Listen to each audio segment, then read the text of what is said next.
My next guest will be appearing at the Sahara for 1 week from Christmas to New Year's. A heartwarming time for him to be there. That's right. To bring a little joy into everybody's Santa life Claus. at the holiday season. Would you welcome Mr. Warmth, Don Rickles? I just took George in his car and told him where he was.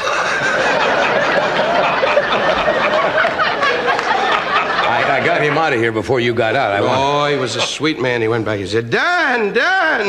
I kicked him in the leg and he went away. He's a charming man. I'm going to put him in a home so he don't bother anybody. George is very nice. He's a sweet man. Don't you just hope we get to be that age? Yeah. Well, no, I'm not. Well, you will because you have nothing on your mind. We all have responsibilities and family. You got $6 million to sit out the beach and go, another beer, Mary! And he's not even married to Mary. Joanna's the wife. That's right. Yeah. She wasn't at the affair last night. I hear the jewelry tarnished and she couldn't show up. It was going to be a long evening. She was a little tired, that's all. Freddie doesn't laugh anymore since he knows the president-elect. That's right. He's very Just sits there going, I'm going to get rid of him and sit in the White House. All right, Mr. President, pass the beer. How you feel, Ed? Fine, thank you. Spoke to Johnny. He's getting rid of you. Anyway, now that it's an hour, he feels he can do it all alone. He don't need you anymore. Sit on those big beer trucks going, move him out, boys, move him out. How you feeling tonight? Last night we did an affair together for Sammy Davis Jr. for the Friars. You had, and you still have a little bit of it, you had a very bad case of bronchitis, laryngitis? Yeah, but how are you going to say to Sam you can't show up? You know, they'll move into the neighborhood. That's right. But it's a little humor, I don't want to get 4 letters. I love the black people. I have Harry Goins, has been my black... Been with you for a long time. Yeah, 20... You want to buy him? No. Anyway, he's beautiful, and we've been Harry, together for some 22 years, and we love each other. And it was a great night for Sammy, it really was. And your monologue, I got to tell you, and then we won't be too nice anymore, because it blows the whole image. Your monologue was magnificent. The one line, tell them the one line about the pick fair. I think that's a classic. If They have to know the person I'm talking about. You must tell them. Jerry Buss, for example, is a very wealthy individual who owns the Lakers. I guess he owns World Team Tennis out here. And the world. Yeah, a very rich young man. And he just bought Mary Pickford and Buddy Rogers' home called Pick Fair. So I announced last night at the end of this affair for Sammy that I had an additional surprise for him from the Friars, that Jerry Buss was going to buy him and put him on his front lawn at Pick Fair. Those are the kind of lines you do. And Sammy did a great thing. He walked out. You were funny last night. It was a good evening. Well, you know, it's so funny when we go to these dinners, and you and I discussed it. You know, you go to the dinners, and when it's a friend, as Sammy is, to all of us, you know, it's so tough because you got to sit there for hours and hours. You know, Mayor Bradley was up there making a speech, and Alhambra was on fire. He was saying, I'd like to say, Sam, and 3 guys from engine companies came in with hoses. Mayor! Alhambra! He got on anyway, the mayor. Let me just give him the plaque, and then we'll get the hell out of here, you know. You got on the mayor pretty funny last night. Well, it was, he's a beautiful guy. He really is. You know, it's great to see a mayor sit at the dais and tap dance while you're talking. You don't see that too often. I mean, he was a wonderful guy. He really is. You know what I want to ask you about? Surely. That's the whole idea. We're not going to sit here and stare at each other's outfits. That's right. That is a cute outfit. As you get older, you start to go for the sports jacket and slacks. Yeah. And as you get older, you start to go for those Mickey Mouse suits. What are you talking about? Now, this is the toy Johnny Carson outfits that are made in Buffalo for $2. With the thin lapels and the cute little shirts, and in the back he has a fake dickie and there's no outfit.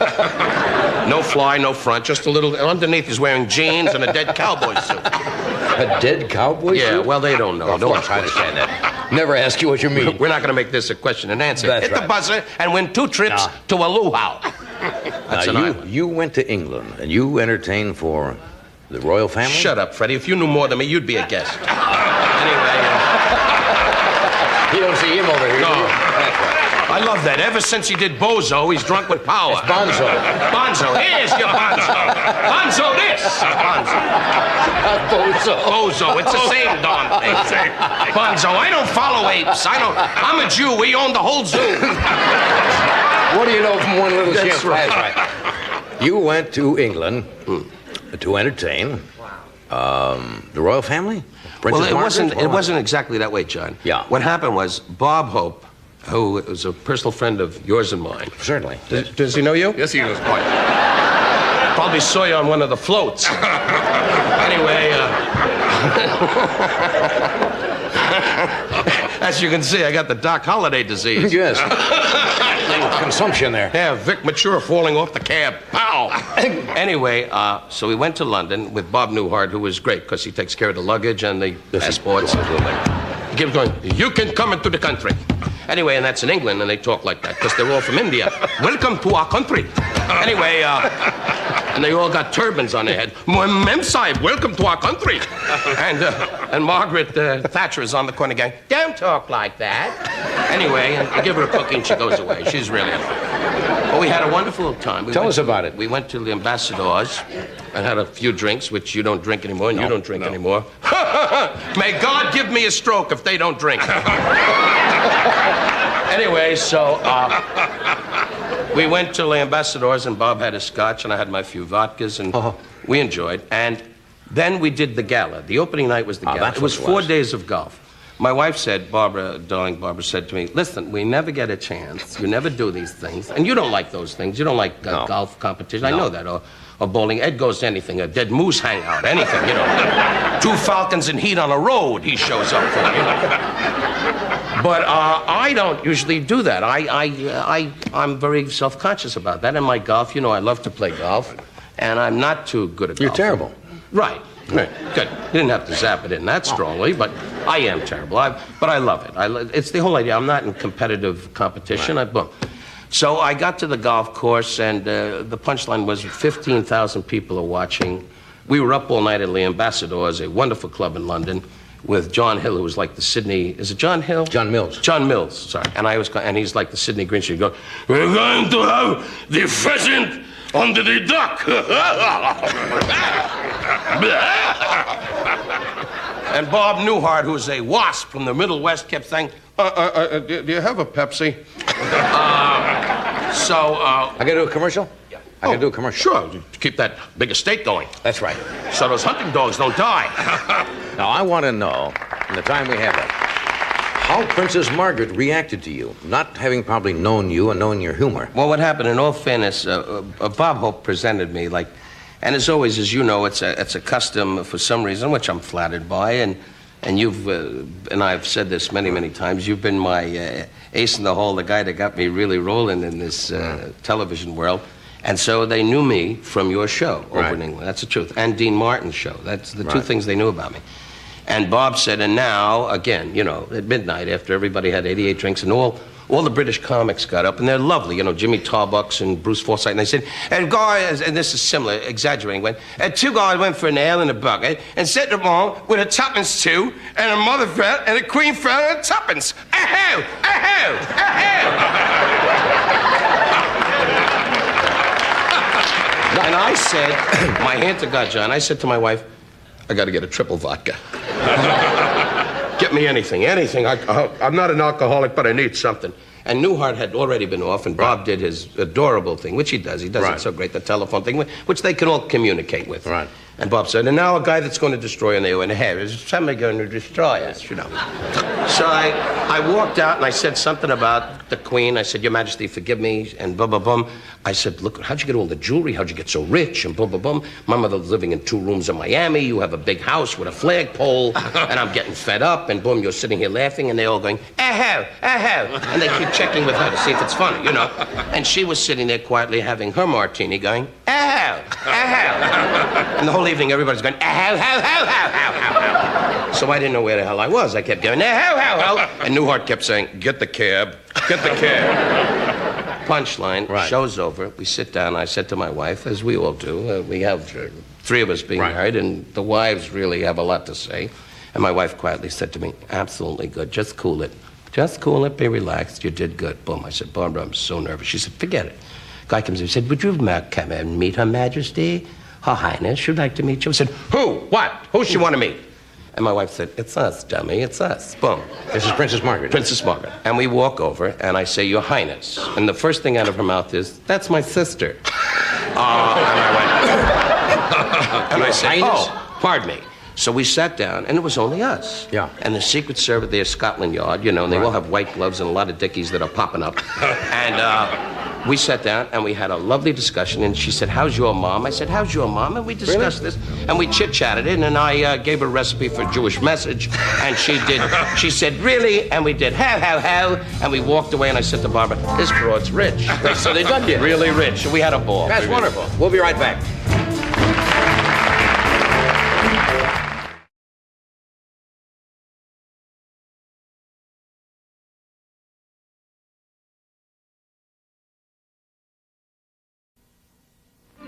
The following program is brought to you in living color on NBC.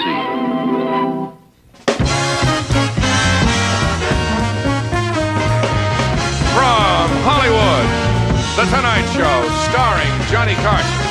This is Ed McMahon, along with Doc Severinsen and the NBC Orchestra, inviting you to join Johnny and his guests, James Garner, Suzanne Plachette, Robert Klein, and Jack Haley Jr. And now, here's Johnny.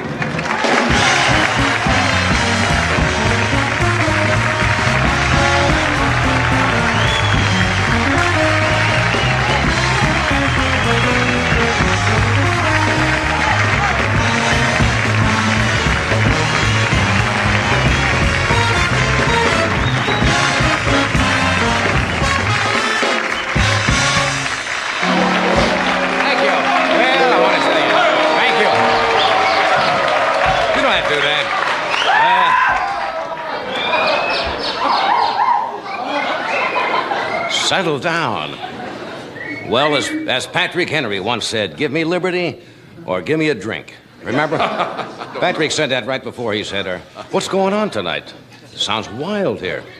What? Streaking. We have not had a streaker on. No. No, this is a little... I never hope to see one. No. What's going on? I didn't know Ernest and Julio had junkets. What is going on here tonight? Well, this is the monologue, my favorite part of the show. My second favorite thing is streaking barefoot through a cow pasture. And if you've never streaked through a cow pasture, you don't know what I'm talking about. You know something? NBC is smart to schedule me after the news.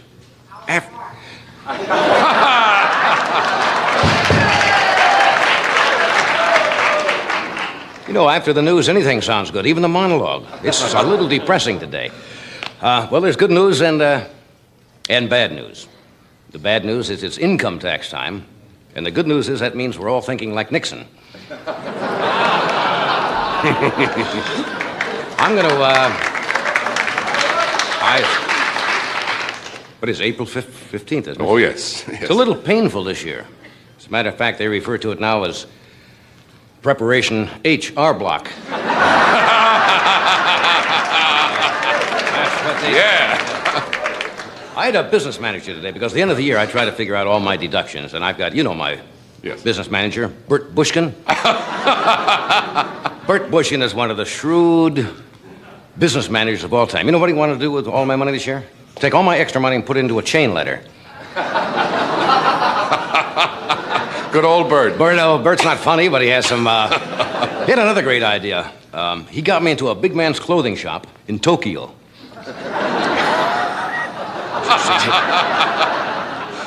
Okay, moving along now. I wish I could come up with some happy news for you tonight, but nothing in the paper is very cheery. Milk is going up 10 cents a half gallon. How does that grab you? Yeah, 10 cents a half gallon. Price of beef is going up. Farmers are doing well. I met a farmer today. He wanted to kill the front half of his cow. So, you see, he could keep the milk. I wish I could have killed the front half of that joke. Hey, speaking of streakers, and somebody did a moment ago, did you see the latest one? Golf tournament? Was that the Heritage Golf Classic this week? There was a streaker, Johnny Miller, who won the tournament, was out in a sand trap, and two people streaked in front of him, just as he'd yelled four, strangely enough.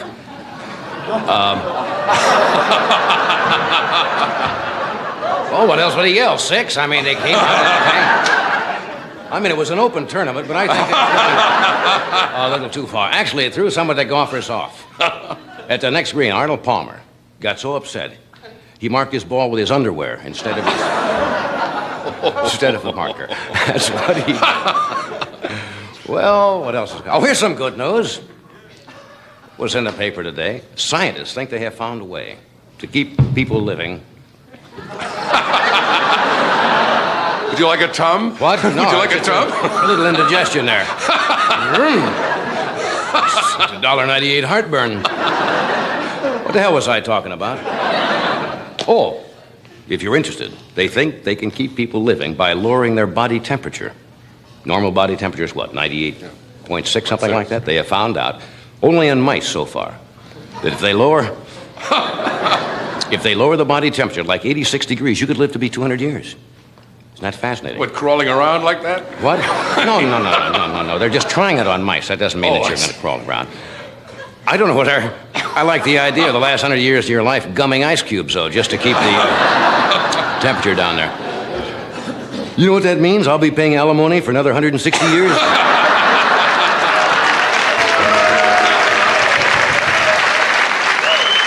right. Tonight, you sound good. This should be fun tonight. Incidentally, we're not in our regular studio. This is, who works here? Red Dean Fox? Martin. No, Red Fox doesn't work anywhere. Dean Martin. Got no window. I can't work in here. Dean. We're in Dean's studio. Right. Yeah, all right. So we'll be here for how long? 2 weeks. These stuffies, Fred, we'll be here. How long? 2 weeks. Studio. 2 weeks. Two 2 weeks. Anyway, tonight we have, did you tell them? Yes, but you may repeat it. All right, we have James Garner with us tonight. Yeah. Suzanne Plachette. Yeah. Robert Klein. Yeah. And Jack Haley Jr., who's going to produce the Oscar show, come up next Tuesday. Has got some film clips of some of the strange, kind of unusual things that have happened on Oscar telecast the past, how long have they been doing it? And some film from the early days. Anything else I'm leaving out? Oh, yes, we have a visitor, but we won't announce him now. Well, it may be safe with this crowd. Thank you for coming. We'll be with you in just 1 minute.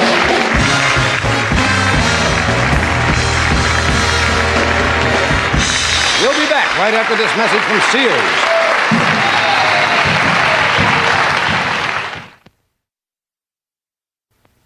Sears Lady Kenmore compactor turns this much garbage, 15 bags full, into one neat little package. Bottles, bones, cans and all. And Lady Kenmore deodorizes while it compacts as much or more garbage than a family of 4 piles up in a week. But it won't work until the hidden key lock is turned on. 15 bags full into one leak-resistant package you dump once a week. Sears compactors clean up after more American families than any other compactor.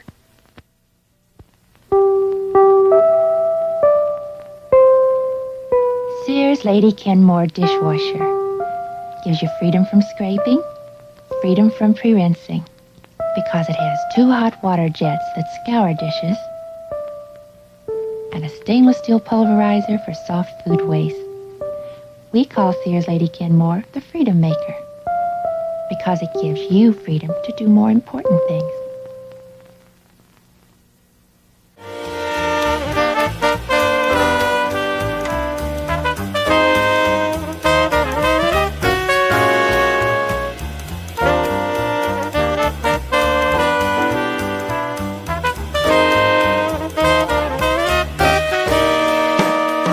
Ladies and gentlemen, what excitement. Visiting us from the East, here in the West. See what I mean? Haven't even announced this person, but yet already excited. The famous seer, sage, soothsayer, all-knowing, all-teaching, all-omniscient, and former massage parlor trainee, Karnak the Magnificent.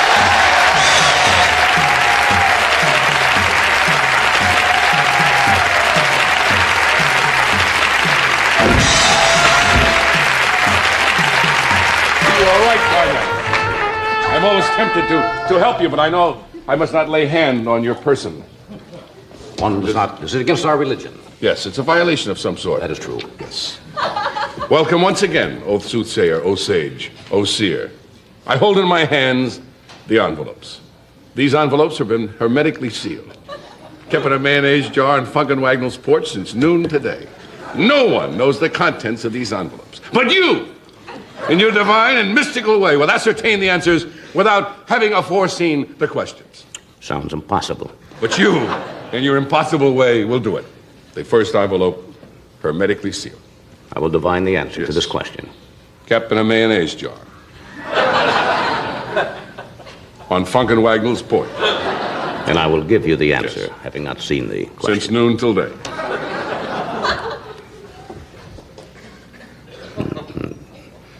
Cry rape. Cry rape.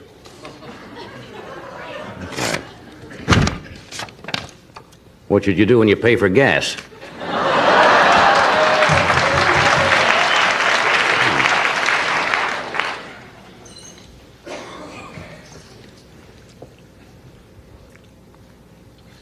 Blazing Saddles. Blazing Saddles. I said. What set Matt Dillon's underwear on fire?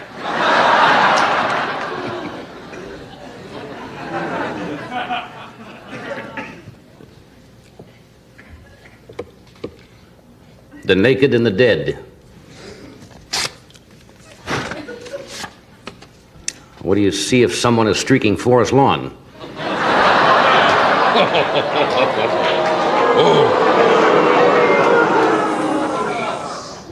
May a desert vulture mistake you for his favorite rock.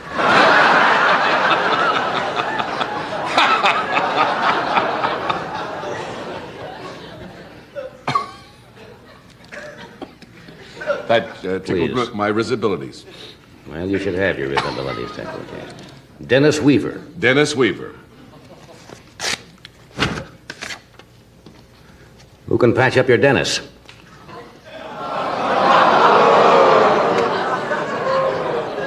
May a diseased holy man wrap his figs in your omelet.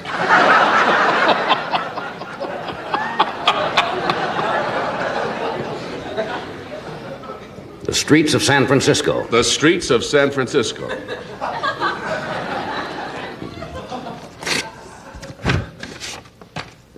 Where won't you find Mrs. Alioto?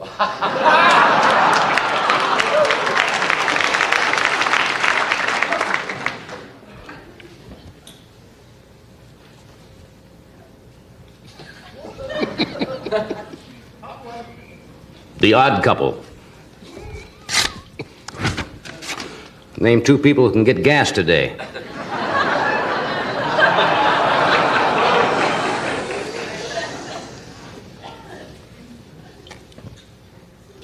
A shareholder. A shareholder.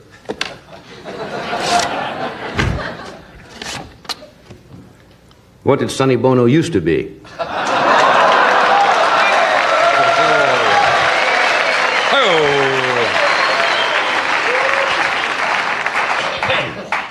Super Dad. What did you say when your mom is pregnant? Super Dad.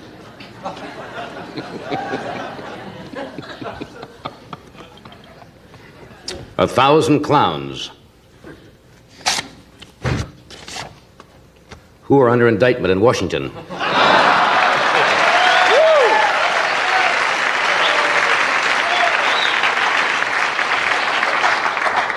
I hold in my hand the last envelope.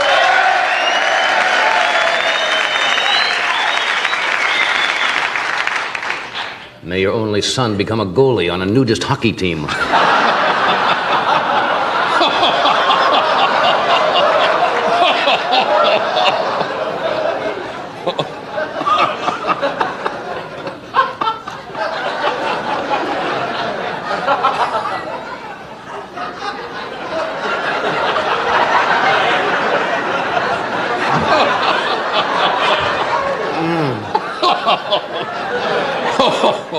A losing streak. A losing streak. Describe a man running naked after chugging prune juice. Thank you.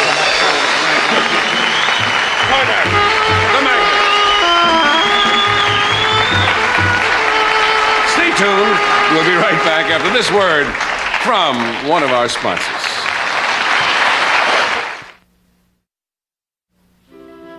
No matter what your husband thinks you do, Mondays are busy.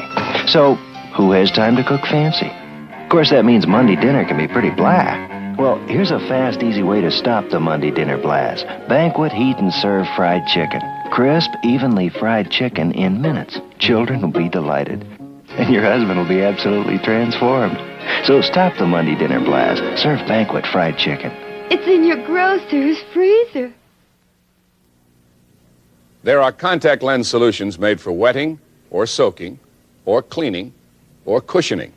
And then there's LensMate, which does all these things. So you only have to buy one bottle. You can even use LensMate directly in your eyes to relieve discomfort or dryness. And with every package of LensMate you buy, you get a contact lens carrying case absolutely free. If you wear contact lenses, why not try a bottle of LensMate? It makes care of your contacts simple and easy.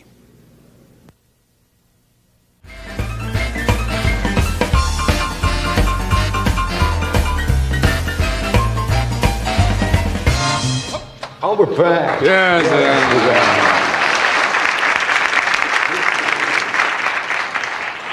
Got rained out in Florida, you were saying? Both Doc and I. Doc was down outdoors. I turned out to be outdoors. I was down for the Pinellas Association for Retarded Children Saturday night. An outdoor show? Outdoor show on the terrace. Lovely. It looked beautiful. And now, it never rains in Florida, as you know. Once in a while, they have a monsoon. Right. And they had one Saturday night. My tuxedo when I was through looked like I borrowed it from Mickey Rooney. Just awful. What would you He do? was out. We had to continue. You were outdoors, right? Yes, I played in Tampa Stadium. Yeah. His son, you heard about that? Yeah, he won. Won the jumping, the junior... Yes, the Tampa Invitational, International Invitational or something like that. It's the jumping, right? Yeah, right the horses. over the fence and all that. And Doc's son came in first place. Isn't that great? That is great.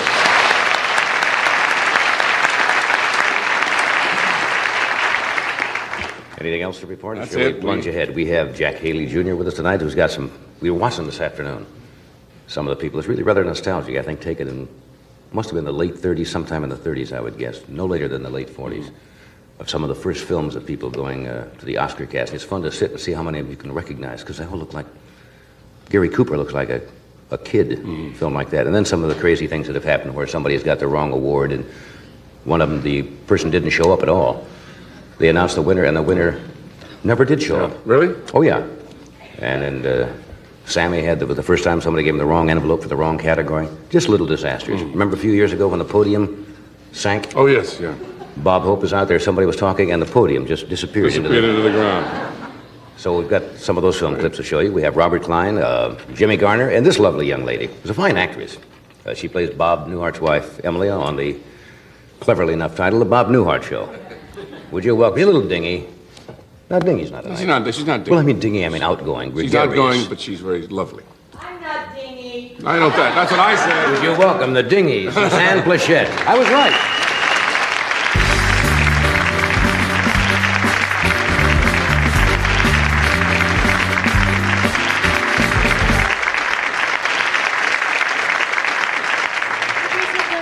Are you going right to bed from here or what? I'd like to. Take a little nap. Yes, they look like pajamas. Wait a minute. I mean, I what never you... can handle this right. How's that? Very chic pajamas. Something always gets caught where it shouldn't. Well, yeah. Elegant? Yes, it is. What, how do they describe that in the women's wear? I mean, what would this be? A lounging, It's probably what's wrong with this picture, everything. No, I'm serious. No, because when I try and get my act together, something always goes wrong. I usually get a spot on the elbow. I gave an award the other night. Mary Tyler Moore was honored as the Woman of the Year by the Hollywood and Radio Television, whatever they were. Yes. Which was charming. International Radio and Television Right. Society. And I had on just a very elegant white chiffon gown with little bows, and I reached over with my boarding house reach, which was so classy. Grace Kelly never does that. The whole bow went right into the coffee, and I was making the award like this. I thought, oh, the poor child is afflicted, you know. You handled yourself very well. Didn't I? I did. And all those Japanese names, you know, Tetsu and Kachimuchu. And I was up there all by myself. These were for the commercials, were they not? The best commercials. They are so funny, so wonderful. I didn't notice any of yours represented there, but some of them were. They had their own separate category. Yes. I have to tell you something strange has happened in my life. Really? I'm a Sounds like daughter again. You're That's a what? why I'm trying to be very elegant tonight. You're a daughter again? Yes, my mother and father have moved to Los Angeles. Oh, My I see what you father mean. I couldn't figure that out. Is running the Schubert Theater, which Out is here. terrific because I get lots of freebies. I go in, hello, I'm Mr. Plachette's daughter, boom, right in. He did that in Second New row York center. all his life, did he not? Yes, he had the Paramount Theater then. When And I you was got to very go. popular, and I haven't had a friend since he lost the theater. And you get free tickets? Yes. Would you like to go, sweetheart? You're my I was best just friend? there. I was just there the other night at the Schubert Theater to see Sunshine Boys? Jack Albertson and Sam Levine and Sunshine Boys. Oh, it's terrific. I love it. And they're here. And, you know, I had the blonde hair up until about 12 minutes ago. I know. Your hair changes frequently when you come here. I got a letter from somebody who watched your show. It was really very funny. She said, next time you want to change something, move the furniture. Cruel. That's cruel. And it's interesting that people who asked me why I did it were always people who had dyed hair. Yeah. So my final answer turned out to be, well, same reason you did, sweetheart. You know, and they left me alone. They were very sweet. What difference does it make? But it doesn't. I mean, it's just fun to fool around. But my mother and father got off the plane with her plant, which she calls Mother, which is the mother of all the other little plants that have sprung from it. And she said, Jean, Suzanne's not here. I was standing right in front of her. And he said, that blonde broad over there, that's your daughter. Your mother brought a plant on the plane? Yes. Well, they moved everything, you know, they gave I didn't know you could bring plants into California. Well, it's not a rare exotic thing. It's just a frond. You know, it was a grape ivy. Oh, I didn't know you could do that without stopping at the border or They something. just put a little avocado dressing on it. She said it was her salad. Oh, I see. She came off eating the plant, and who bothered her? Mother's strange. Is your mother a little, is that where you pick it up? I beg your pardon.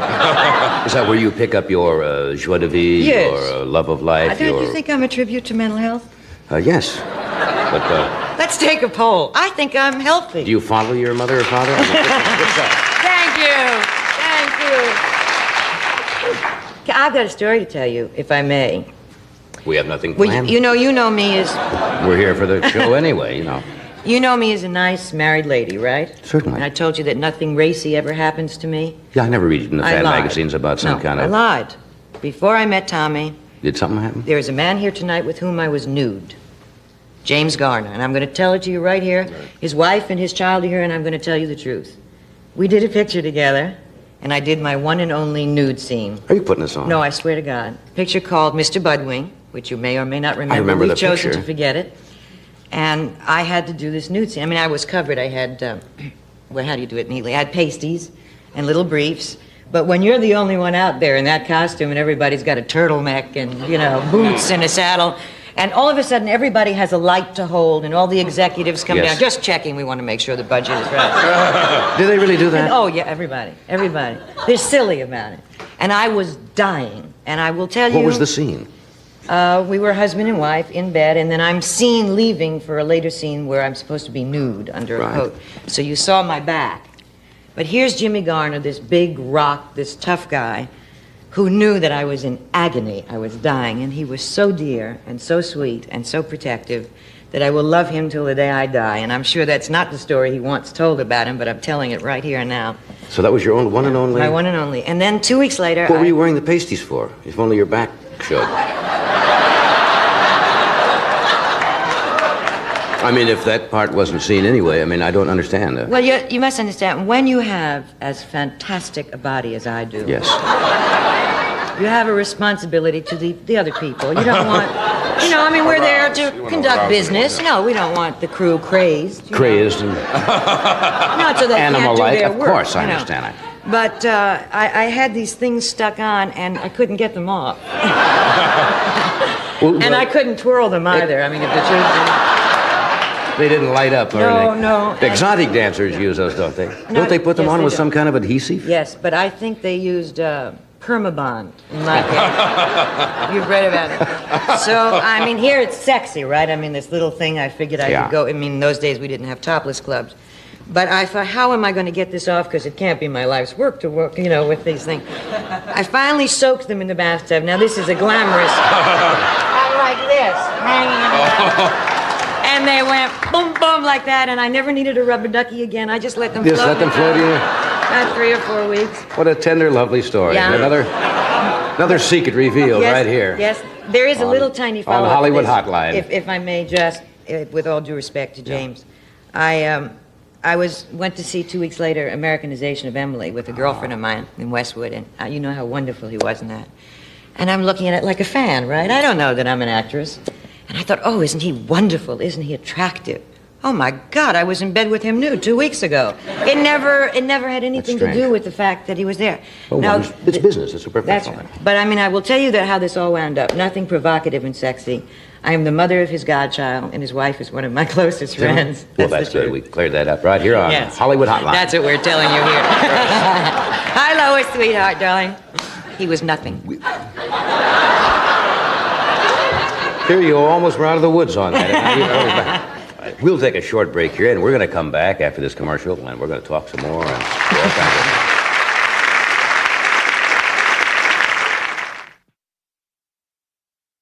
And now, Coffee Rich presents that master of magic and good taste, the great Gourmando. Ladies and gentlemen, I've got something that'll do wonders for your taste buds. Coffee Rich. Pour it in coffee to let more coffee flavor come through. Pour it on fruit, blueberries, strawberries. Use it in muffin batter and watch those muffins disappear. Slight miscalculation, my dear. Folks, take it from Ed McMahon. When it comes to taste, Coffee Rich really pours it on. If you're like most homemakers I know, you've got a cupboard full of Campbell's soup. And when you've got a cupboard full of Campbell's soup, you've got a cupboard full of recipes for great economy dishes. Like this tuna noodle bake. Campbell's cream of mushroom soup makes it smooth and flavorful. Campbell's kitchen-tested recipe makes it quick and easy. The best way I know to stretch my food budget is to reach into my cupboard for a can of Campbell's soup. Campbell's makes your cooking good.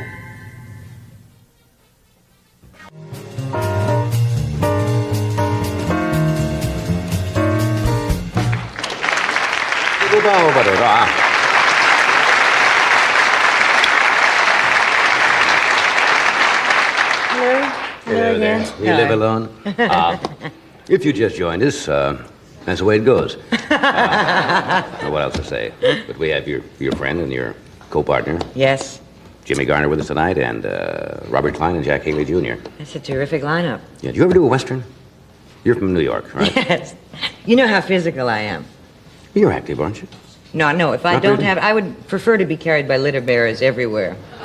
I don't like to move. No, I don't believe in physical exercise, as you can tell by my body falling apart. No, come on now. No, I once took a tennis lesson because we inadvertently bought a house with a court, which we discovered after we'd bought it.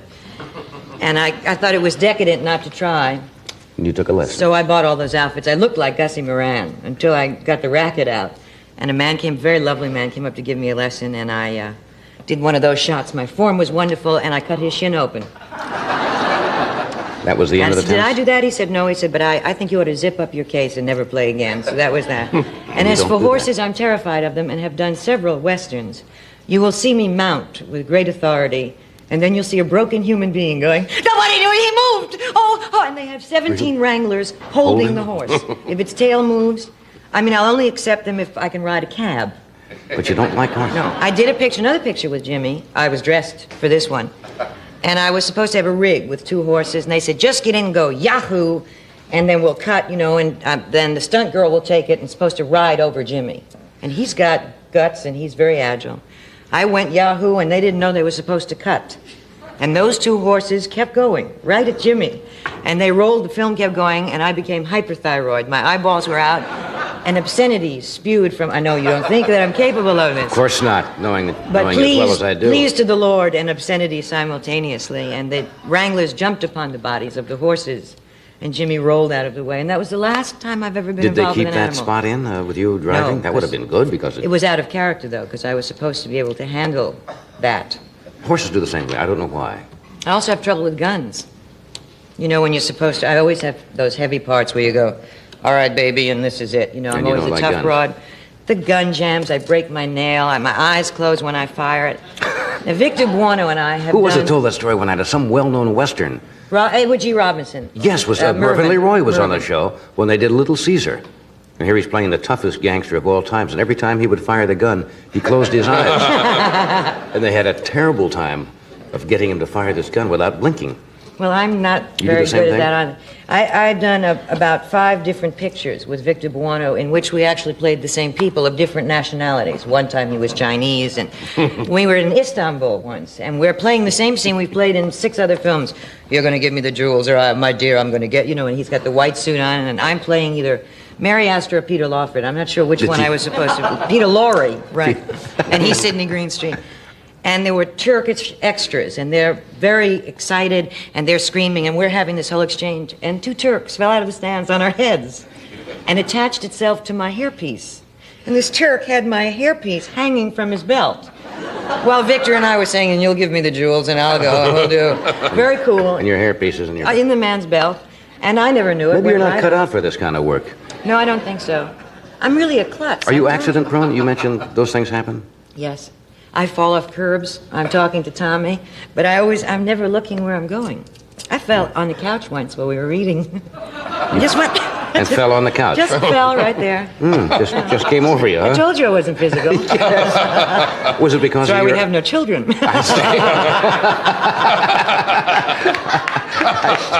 Well, that panics you also, huh? Was it because of your upbringing, being from the city? Well, in New York, you'll have to learn to move fast, and Yeah, you I can't think be so. sedentary there.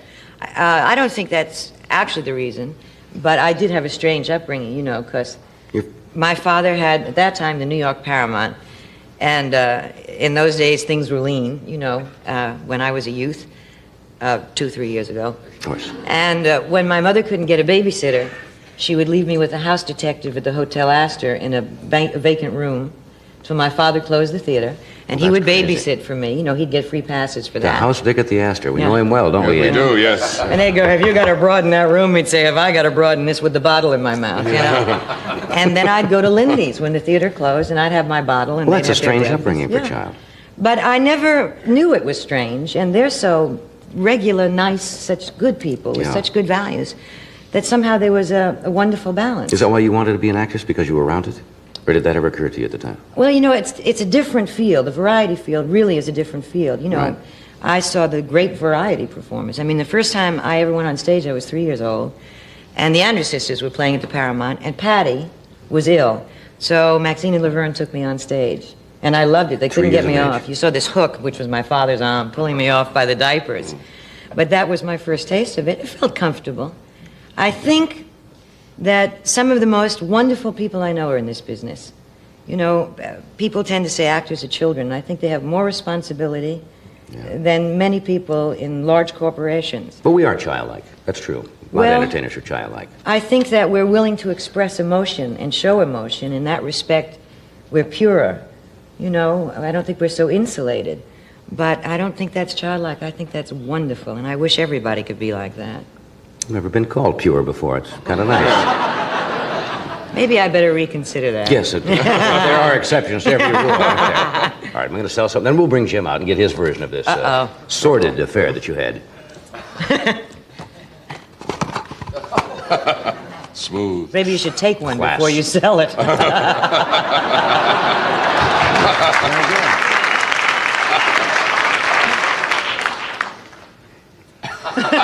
See, this is very important how you do this. The way you audition for this job, you must bring up the arm very carefully and place the elbow on the desk. Lots of people are not able to do this. But you're holding This it kind of- upside down. Oh, That's- excuse me. Kind of work. And then you keep it in close to display the product at all times. Then you get clever things to say like, stay with us.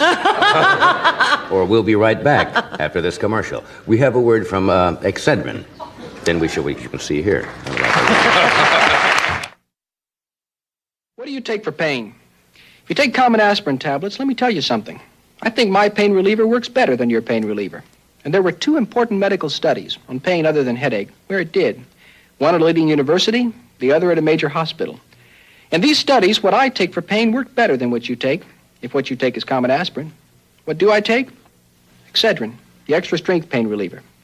When you're in pain, try Excedrin and see if you still think your pain reliever works as well as mine. If your child's cold sounds like this, you're probably just giving him aspirin. But aspirin alone can't help sniffles. That's why Congesperin, the children's cold tablet, combines children's aspirin plus a decongestant to help clear stuffiness and sniffles. Congesperin, it helps more than aspirin because it is more than aspirin. Hear how it works?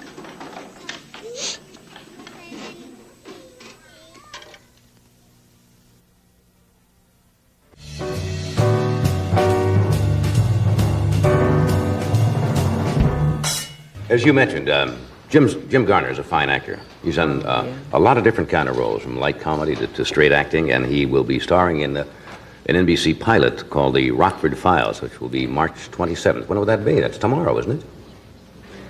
Yeah. March 27th? It's Wednesday. See, he yells from back there, too. You see, everybody yells before they get on. Wednesday at 8:30, right, Jim? Something like that. Would you welcome James Garner?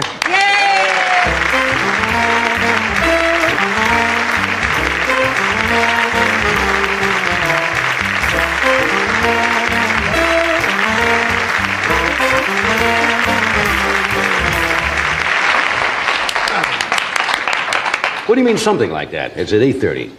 Yeah. Is it 8? 8 or 8:30? I don't know, John. I really don't. They wrote it down for me. 8:30 p.m., March 27th. How about that? It's 8:30. That's a Wednesday. That's right, and that will be on, right, on our net. How are you, Ding? Fine, sweetheart. You look good dressed, too. Thank you. She never lets me play with the rubber duckies.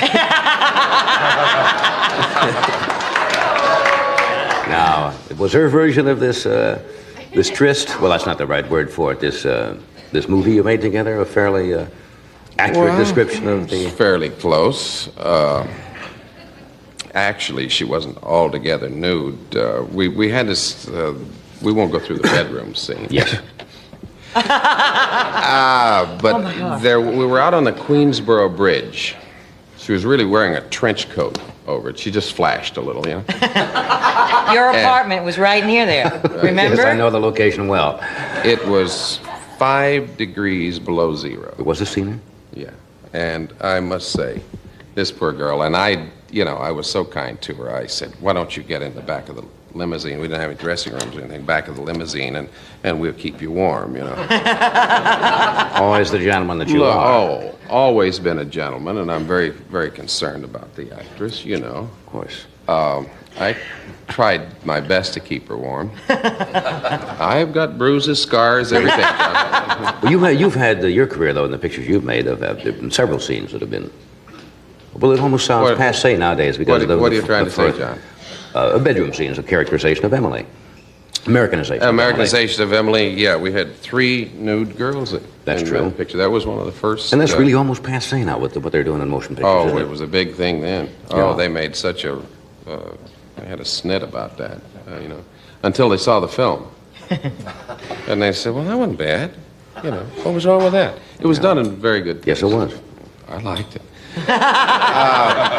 You see, everybody thinks that's very glamorous, but as you know, with all of the cameras and the people and the technicians and the directors and everything, that's got to be a strange... You can imagine what Suzanne went through, 5 degrees below zero, with traffic going along the Queensboro Bridge, and the poor girl's out there with a trench coat and whatever else you had under there, which was very, very little. Yeah. They had 3 tugboats run into the bridge that day. But other than that, it was not, but it's not, you know, it's not all that glamorous at times. Let's talk about this series. Well, this projected series, is it not? The Rockford Files? Projected series, yeah. We may or may not. You had a long run in Maverick. You had a long run in Maverick. They may be picked up, they may not. You never know when you make them. Look at you, John. Nobody had any idea you'd still be here.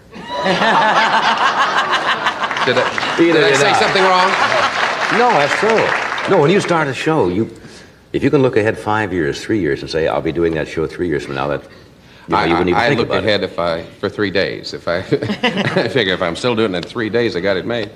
Did you get antsy? Did you want to do something? Is that it? I think that's what it is. I get tired of loafing, you know. When you finish a picture, and I always figure I'm in between job. That's singular. I mean, you never know if you're ever going to get another job. I know so many actors. Henry Fonda's that way. Henry Fonda feels like... He's always doing something. I mean, he hasn't been doing it long now, folks. Something like...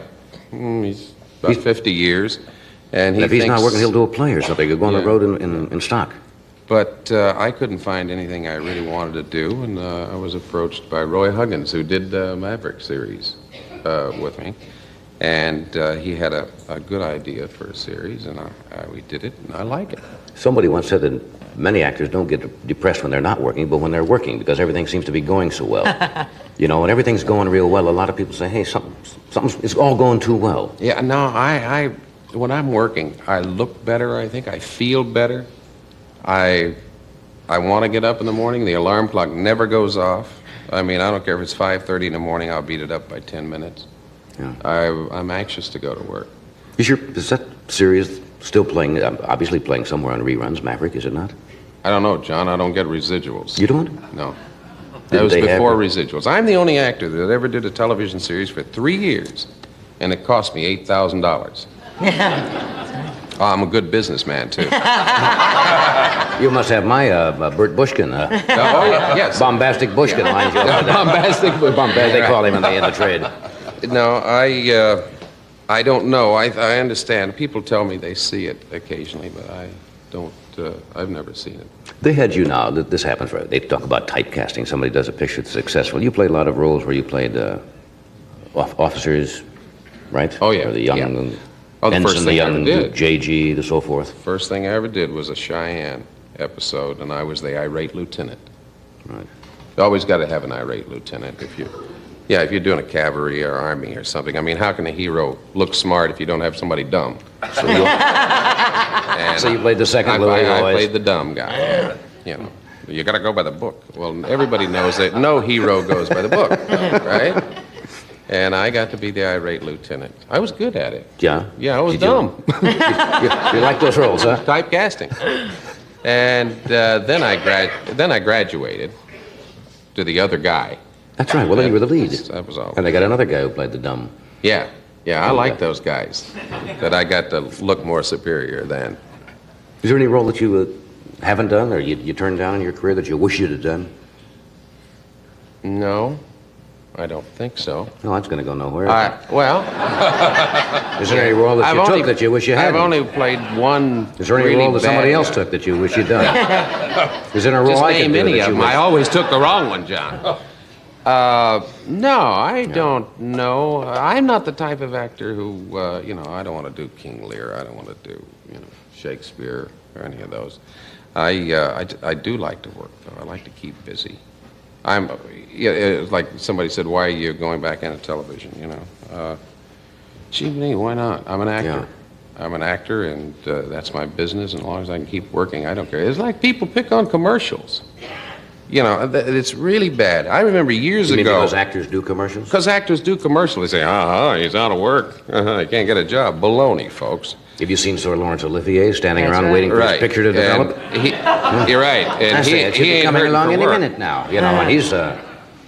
when you're an actor, I think you should do everything, and I wouldn't be adverse to doing a commercial. I think that that's our business. If we should. See, but you got to fit the commercial to the actor. Yeah, but you don't look like the $1.98 upset stomach type. You got to get you something that matches. Who do you need, John? Very good. I'm the before. Years ago there was a thing. If you were on Broadway, and some actor on Broadway would go to Hollywood and they say, he's sold out, he's gone to Hollywood, They looked down upon going to do motion pictures. They did for a while, but... Yeah, but then it came the motion picture actor, he's doing television. They looked down on it, right? Not so anymore. And it's the same thing with commercials, and it won't be long till you have Helen Hayes doing a television... special now, which I'm sure she wouldn't have thought of some years ago. The medium's grown. I mean, when you think that if you really want to put it where it is, there's more money spent making television commercials than motion pictures and television shows together. And folks, we ain't in it for the fun. Oh, certainly you are. Oh, of course we are. Yeah, you did some singing and dancing on a couple of shows you were in, did you? One of the best, John. Didn't you do a couple of specials where they had you singing? Yeah, years ago I did one with Bing Crosby, and I did a couple of dinosaur shows. The legs went, John. The legs locked on. Legs locked, and that was... Late in the wind. You hardly ever see him on point anymore. No, hardly ever. I can't even get my... Dancing. Dancing is not my thing. No, I found that out. When you go in front of about 30 million people and you're a klutz, it's bad. It's bad. I can't put one foot in front of the other. Let me sell something here. Okay. Back, hold up. Oh, let's sell. Oh, that's it right here. You have an interesting shampoo you use, don't you? Yes. Your hair. That may be it. Here's some news about hair color that's better than natural. Color Silk by Revlon. At 9, Lauren's hair was brown. Innocent, ordinary brown. Lauren's not 9 anymore. She's not innocent, not ordinary. Her hair's not even brown anymore. She uses Revlon Color Silk and gets better than natural color. Color with some kick and extra conditioners for a show-off shine. Color Silk. It's a whole lot better than natural. With Color Silk, you get better than natural color. Color Silk hair color from Revlon. Beautiful. There's always something to raise an eyebrow about. They are. They aren't. They did. Now you can raise the perfect eyebrow with Perfect Brow, Revlon's brand new brow color that shapes and fills in perfectly by darkening or lightening each hair. Looks more natural than a pencil. It's smudge-proof and waterproof, too.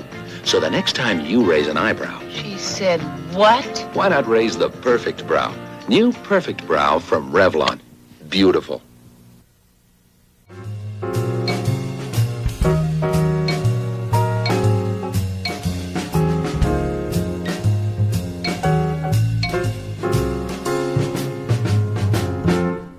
Bob Klein is with us tonight. He is currently appearing here in Los Angeles, the Troubadour. And he'll be down there. Isn't that where the Smothers Brothers just were? And John Lennon was there and there was a big fiasco? Well, maybe he knows something about that. But his last record album, he had premiered on The Tonight Show. It was a big bestseller. And this is his second album called Mind Over Matter, which I think he's going to do a piece of material from this album. Would you welcome, please, Bob Klein.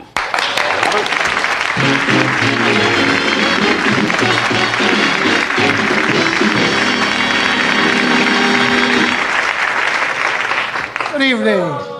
Thank you. You were talking about heroes, and I've been playing so many of the universities and colleges, you know, and desperately in search of heroes. Really, they don't know who's the hero anymore. And they're still trying to use the same gambit on the football leagues, to use the football players. Athletes are a major source of heroes for us. It's about the only pool we have at the moment. Politicians are kind of on the low ebb at the moment. And, you know, they have them do these kind of ludicrous anti-drug commercials that the kids don't believe. They're very corny, obligatory. Hello, I'm a tight end. I do not turn on. Thank you. I'm wide receiver Clack Clackman. I shoot up on the field. Ah! Sure you do, Clack. Everybody behaves on the sidelines like, get him, get him, get him, get him. It's a very odd characteristic to much of the behavior. You know, I read in the paper that Mickey Mantle, a childhood idol of mine, was the second most credible athlete in America. That is, that people would see Mickey selling a product and believe him. And, you know, I was thinking about it. I don't think he's that well-rounded to be a hero. He's great. When I was 8 years old, I lived a mile from Yankee Stadium, and I love you, Mickey. You know, I'm sorry, your knees hurt. You know, I could take the pain, you know, I wish I could. You know. But I'm 32 now, and I have other priorities. Mickey is not that much happening. He's not dumb, but did you ever see him on the Brute commercial? He had 3 words to say. I like Brute. I had to take one word at a time. Cut Mickey, great. He's good, you know what I mean? But he's not complete. He's, you know, Willie Mays, one of the greatest of all time. 22 years of thrills, not that much happening. We like to feel good and smell good and, Chris Schenkel talks about Arnold Palmer sometimes like he was a religious figure. I mean, he's a hero of sorts, but, you know, all this great superlatives, all from pulled it with courage on the 13th hole by iron into a win. What a man, what a putter, what a millionaire. What a man, what a pilot, what a man. You know, Joe Namath, who happens to be a very personable guy, right? A great football player, but that sex thing, they never stop with Joe. You know, I mean, every girl in America, Joe, every commercial, watch Joe get creamed, Joe. And every product becomes a sexual innuendo. Nothing I like better than hot buttered popcorn and 12 nymphomaniacs anytime. Everything is always, there's always a suggestion of something, you know. Meanwhile, a true American hero, Dr. Jonas Salk, can he get a girl? I'm not sure. There's not that many scientist groupies hanging around the laboratory waiting for... Dr. Salk, I love you. You know, it just doesn't happen. I saw Gerald Ford's inaugural, and I don't think he's the hero. I see before me America. I'm sorry. I wouldn't have minded that sort of dull speech, but it was December, and you're not supposed to have the vice president in December. It's supposed to be in January. I looked at my calendar, and no one was saying anything about it. They were all smiling. It's a great event, you know. How about a little more candor about why we were there to begin with? You know, I'm here today because the last guy was a crook. How about just...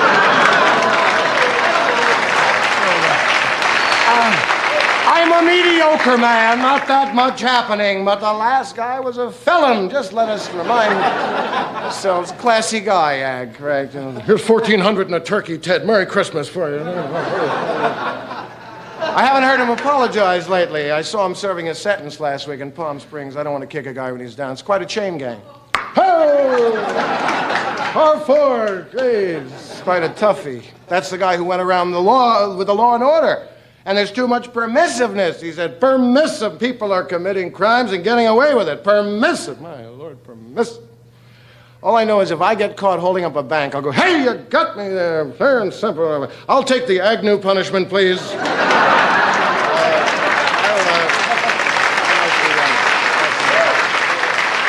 I can just get the Agnew sentencing, thank you. According to my calculation, you owe me 60 days. Here, I'll take it.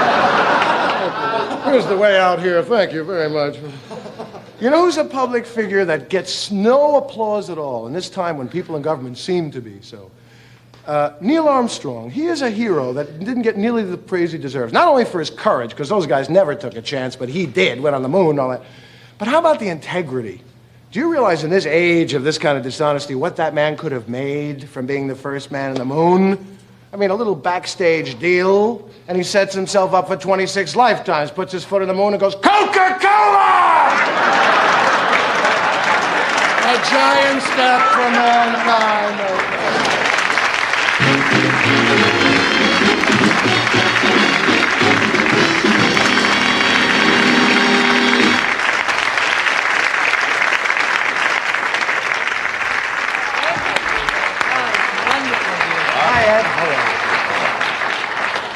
It's like a catharsis, isn't it? Yeah, Got to get it out. It builds up to a full head, and pretty soon a little smoke starts coming out of your ears, and you got to say those things. There are a lot of young people out watching a lot of what's going on, and hey, black is white and white is black suddenly. Yeah. They have to have things straightened out for them. You mentioned the astronauts. Somebody did it one time, as you know. I don't know which mission it was, and I don't think the astronauts were personally involved, but remember they sent up the stamps? That's right. Something like 10,000 stamps from the moon or something, and somebody was going to distribute them. Right. So I guess everybody, when they get in a position... That's good, a chicken feed, though, compared to what the guy, you know, what are they going to do? Say, come down here, you're under arrest, you know. You really had him over a barrel. Also Buick, also, you know. I'm sure Agnew would not have that proportion of class. Had it made right there. He would sell out far more chip. He'd put his foot in the moon and go, Sam's Tailor Shop, Baltimore. Deep press, you wait. Good crab cakes, too. Well, thanks, Ted. We'll take a short break here while the lawyers work on this, and we'll be right back after this message of interest. Do you mind if I talk to you about diarrhea? I just want to say 2 words about it. Pepto-Bismol. Pepto-Bismol controls common diarrhea. It relieves that misery and the nausea that you can get along with it. Pepto-Bismol coats, soothes, it protects. It relieves that nausea. Makes you feel an awful lot better. Next time you get common diarrhea, you'll thank me for the Pepto-Bismol. When you say Budweiser. There are maybe 6 million skiers in America, but only a handful who can do it like this. Being really good at anything has never been easy. The Budweiser people understand that, too. They're making sure that caring isn't just a memory. When you say Budweiser, you've said it all.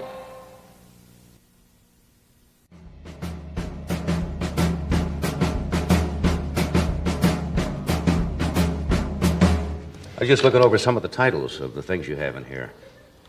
Jacques Cousteau. I'm just making a noise with my straw here. I'm sorry. That's like a childhood thing. You know. Don't play with your soda. Remember that? No, I remember when you used to try to blow the outside thing on the ceiling. Well, this is the kind of thing you never get away with. Do you remember the wrapper, and you'd crimp the wrapper and then sail clear across the room and hit little Rebecca So-and-so right square in the eye? Great after high school. That's one of your favorites, is Jacques Cousteau. Yes, he is marvelous. Marvelous man. Yes, the thing that's about it is mostly the illusion, though. You know, they show you an hour. It's such a great show, really, but you don't know it took 6 boring months to make that 1 hour with these 22 angry, horny Frenchmen on that ship. Tempers get crazy with switchblades. I kill you, Marcel! That's my sea chest! They got very... Stay away from that penguin. That is mine, you know. The Walrus Sato is yours, you know. They got crazy. It is wonderful, but his voiceover is... He gets very personally involved with things. Right. The sea is a personal experience to him, you know. He invented scuba, you know. He did? Yeah, he invented it during the war. Era. And the sea, I mean, he and Thor Heyerdahl, both the guy who wrote Kon-Tiki, they even go the most remote parts of the Pacific and they'll find a Tootsie Roll wrapper. You know, there's a sign of civilization everywhere now. Even the Antarctica, they say. Yeah, we are everywhere. We have been doing the naughty things. Have you opened the Troubadour yet, or are you there Tonight? now? Tonight is the opening. Tonight with the opening, and I'm happy to be in Los Angeles, which is a big city. This is a kind of small tour for me, and it's nice to be in a place with this many friends. I'm from New York, you know, and you can get something to eat at 4 in the morning, get off of work. If you're hungry in Valparaiso, Indiana at 4 in the morning, you eat your arm, Johnny. They don't stay open late there, Not do they? too. for There's a snacks? little private hamburger stand, not a chain, with an old man in a paper hat and tattoos and no teeth. How do you like them? Check, please. You know, you fade. Or there's a string of very sweet all-night pancake houses. You have them a lot here. They're good, but it's just what your body needs at 5 in the morning. You have the blueberry pancakes going to insulin shock. You get a grip on your neck here from the sugar and the calcium propionate and the gum arabic and your maple syrup can really drive you up the wall. That's nice. You ever read those things that are on products nowadays? Oh, you don't want to see those. So this is sort of a good stop. Also, the Troop is a good room, and my album just busted, and haven't been on the show in a while. That's right. Yeah. I miss it. I sort of, it makes me fresh, and I think really delighted to be on. Yeah. And, you know, everybody sees it. Everybody's always asking me questions. They don't know about the show. They see it. It gets into their houses. It's a weird thing. Yeah. You just played, which is interesting to me, the Air Force Academy. Yeah. Now, military things are quite well structured, you know, and discipline and so forth. Now, how do they react to what you were talking about, especially when you get into the topical, the political areas and so forth? The older ones were really regular guys. They were trying to be as much as you can in the context of epaulets, you know, and a steel thing in your back. It's strict. It's tough for them. I think the younger kids, I did 2 shows with Helen Reddy, and they were more a little, prepare to laugh, laugh, you know, very much together. It was very little rowdyism, actually. Oh, they're not too rowdy at the academy. No, but like, I was talking to this kid. They were very kind to me and the cadre and all that, and they were nice. And we were easy to spot. The musicians came high, and they were fiddling with the Isaac Newton hair. And they looked much out of place. They were very kind and nice. I did talk philosophically with this boy. I saw a young 4th classman being hazed. And I said, "No, what's that for? I cannot see how, who are you, you stupid idiot? I'm 4th classman Harold." That sort of nonsensical making them eat like this is going to really make them better soldiers later. Yeah, they've done away, I think, a good deal with With that a lot at of West it, but, Point, or trying to phase it out. Because it's masochistic, really, in a way. Yeah. Most of the times, Johnny, I play a lot of colleges. You have a dressing room off the gymnasium with very show business atmosphere, lights, and do not dribble excessively. Desire is half the game. You know.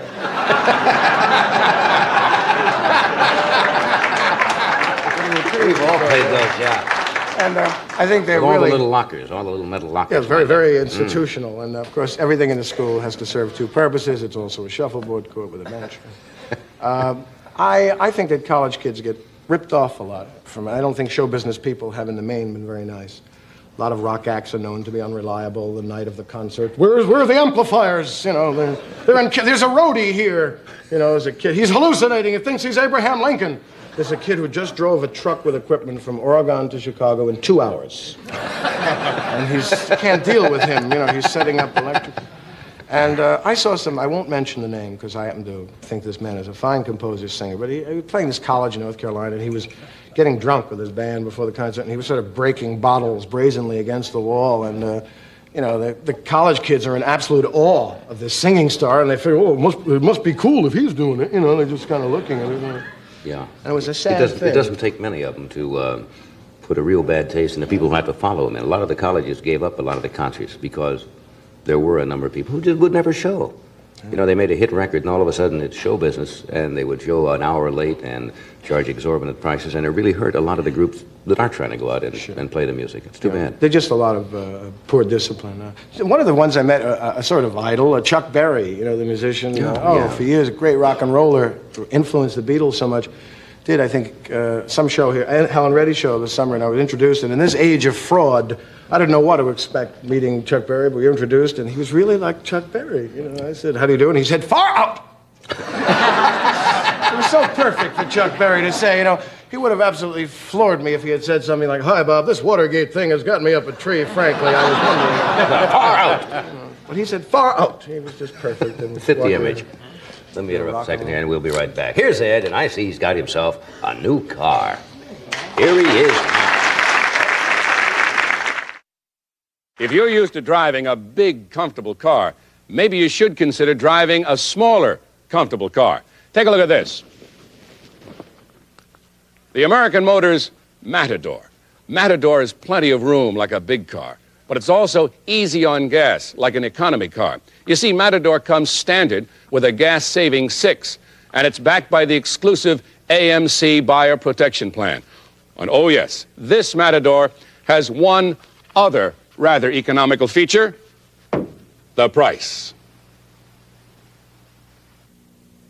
Most car dealers tell you they stand behind what they sell. American Motors dealers let their customers tell you. Well, I first heard about the buyer protection plan on television, and I thought, what a bunch of baloney. I didn't believe it. But I found out it was true, that they really do take care of the cars. They fixed it, no hassles. They were very pleasant to me. The people at the dealership was the mechanics and them.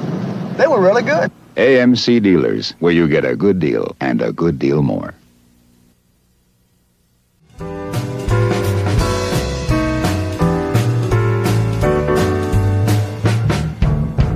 Jack Healy Jr. is with us tonight, and he will be the producer of the 46th Annual Academy Awards show, which will be sent on NBC next Tuesday, April the 2nd, and he also produced, directed, and wrote a film dealing with the best of MGM's musicals entitled That's Entertainment, and will be out in early May. Would you welcome Jack Healy Jr.?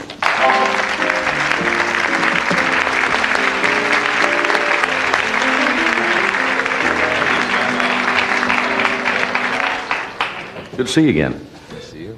Why do you take on a job like this? Don't you find when you produce a show that's has to do the entertainment business, you end up not trying to, you can't please everybody. Somebody says, why did you do that? Why didn't you have him? Why wasn't I on the show? That's not right. I don't like the lighting. I mean, you're dealing with all these people with all of their egos. Well, I was caught in a weak moment.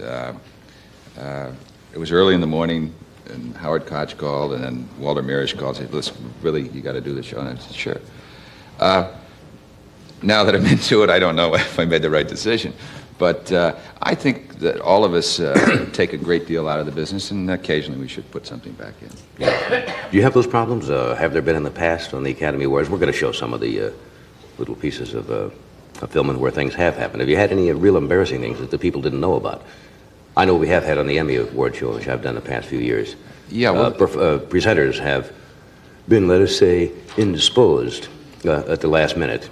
They've been bombed, actually, is what it is. And you say, well, so-and-so, and you don't ever say anything, but that does happen. People get a little bit nervous. The kind of funny games go on about people who don't want to come on the awards, but they don't want to tell you that they're not going to be on until the balloting is over. Or someone says, well, I can't be there. That's just impossible. I'm working in a picture. And you find out there is no picture shooting that person is on. However, they'd say, by the way, here's who I'd like to have pick up the award for me in case I win. So I was talking to Candy Bergen about it, and she's urged me to write something about it afterwards called Inside Oscar or Is Bel Air Burning? And I'm seriously toying with the idea because it is outrageous what goes on. I was watching some of these film clips this afternoon, which is nostalgia time because a lot of the people are no longer around. When is this first film clip of this Oscar? Well, I guess late 30s or something like that. Well, no, this is sort of taken and it's a montage of lots of different years? It just took a piece of music and you sort of see a capsule version of all of the awards since 1927. All right, watch the monitors in the studio and see how many of these people you can or cannot recognize. This is fascinating.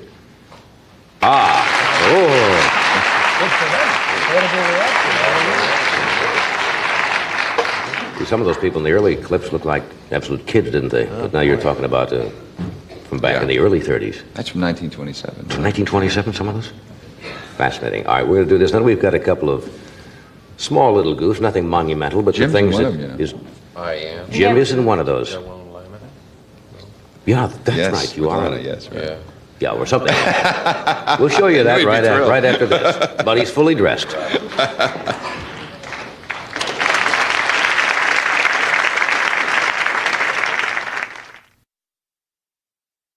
For Helen Keller, greatness began quietly as the breeze in the honeysuckle of her Alabama birthplace. But her fame was worldwide, and when Sears painted her home, they gave their best. Easy Living paint. Sears' first flat-finish wall and woodwork latex that cleans like enamel. In every room, ordinary household dirt won't penetrate Easy Living paint's tough surface, which makes even this much-visited home easier to clean. Sears Easy Living paint for great American homes like yours. This is one time when you want things to be perfect. Hormel makes Cure 81 hams only one way, dependable. You made everything just so we made Cure 81 lean and tender. Everyone's counting on you to make the day. You can count on Cure 81 to be flavorful. Each Cure 81 earns its registration number by passing 17 Hormel inspections. You earn the praise each time you serve it. Dependable Cure 81 hams.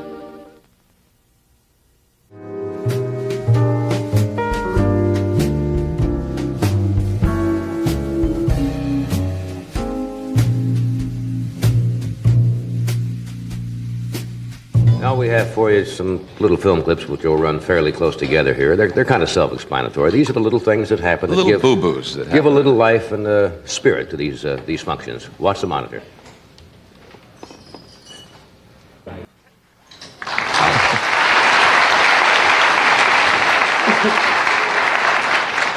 See, this is live television when you do these things, and that's what makes these shows, half of them, are the things that do happen, and you can't cut out of the tape, and there they are for all time. We have another one here. I don't know which this one is. This is a case of a presenter not being there, also two people accepting.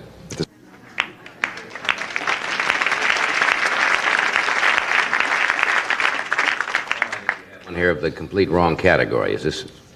I'm not sure what's going on now. We'll go ahead and roll it and we'll find out. I think this is presenter doesn't show up. Yeah, this could be Steve Allen and Jane Meadows as the presenters, or... I guess we ran out of time. We can't show the other one. We had the one more. I can tell you that Sammy was up reading the best song and went through all the nominees and said the winner is so-and-so for Tom Jones. And he hadn't even mentioned Tom Jones. Somebody had given him the wrong envelope. It was a complete wrong category. It's the only time in the history of the Oscars ever, and it happened to happen to Sammy Davis. And there's not much you can do about that. Wait till the NAACP. Right. Then he pulled back. Has anybody ever come up and... Didn't somebody take a fall one year? Yeah, well, we have a whole bunch of film that... I'm only showing you little pieces here, but in the opening of the show, we have people going the wrong way, stumbling, falling, whatever. They always tell them usually before the show, or at least they do on the Emmy. See, now, when you receive the award, you exit to your right. You got that. Now, here are these people, all professional entertainers. You leave the stage from your right. They come up and grab the award and walk right into the curtain, or they go off to the left, or they go back to their seat. Doesn't seem to make any difference how many times you... I love it because sound men, we have the best equipment in the world in Hollywood. Sound men don't believe that the mic works. They all bend over to talk. Thank you very much. You would think those people of all would know that those mics are hot and will work. It's due, but they always kind of lean into them, don't they? All right, we'll be right back.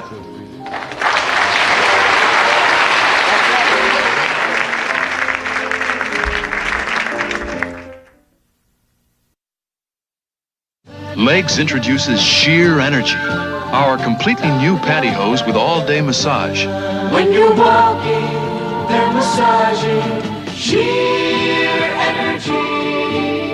Make your legs feel more energetic. Our new spring knit yarn is so springy, it massages all the way up your legs. When you're dancing, They're refreshing. sheer energy. $2.99 at the Legs Boutique. This is General Electric's king-size toaster oven. It's more than just a toaster. It lets you do a lot of things fast, like automatically toasting 4 slices of bread in less than 2.5 minutes, or top browning 4 cheese sandwiches, or 35 party snacks, like baking 6 potatoes, or eggplant parmesan, or a frozen dinner. The toaster oven from General Electric. In king size or regular, it's more than just a toaster, and it's fast.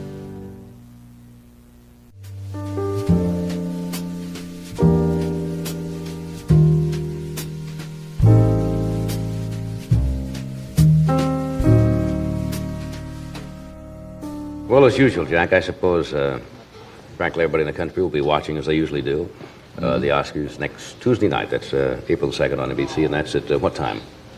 Well, check your local paper. We start early in the morning rehearsing. And if you don't have a local paper, That's phone rehearsed? somebody. It really is rehearsed. Just the numbers, and they put out in the audience, they put names of where people are going to be sitting. It's weird to look out at an empty theater, except you see these names on them? Right. Jimmy Stewart over there and Paul Newman over there. Good. Look forward to seeing it. Thank you, Jack. Thank you, Robert. Thank you, James. Thank you, Suzanne. Tomorrow night, are these the people coming up this week, or not in any particular order? You have 2 slides. Oh, tomorrow night, George Peppard, Leslie Uggams, Richard Lewis, and Dr. Lennon Smith. And coming up, we have Carl Reiner, Joanna Cassidy, Orson Bean, Roger Moore, Bob Hope, Roy Clark, Rich Little. Lots of them. Thank you.